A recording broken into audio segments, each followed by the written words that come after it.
জবাই করার আনুগত্য করতে হবে তোমাকে। আর এটা ডাইরেক্ট বলেন আল্লাহ সুবহানাহু ওয়া তাআলা ইব্রাহিম আলাইহিস সালামকে স্বপ্নে দেখালেন। কি স্বপ্নে দেখালেন?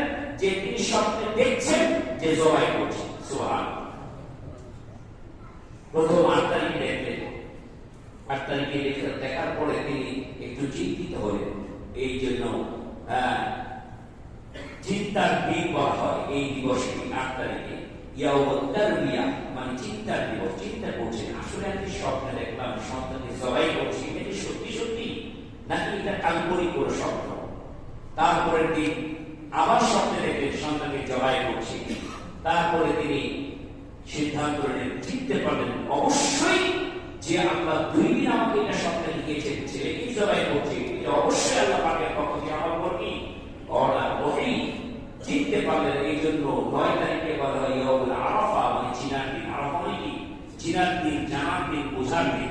তিনি বুঝতে পেরেছেন আমার সন্তানকে কোরবানি করতে হবে। এবং 10 তারিখে কোরবানি করার জন্য, জবাই করার জন্য, আল্লাহর হুকুম মানার জন্য। কার হুকুম? জবাই করাটা কার হুকুম? আল্লাহর হুকুম মানার জন্য।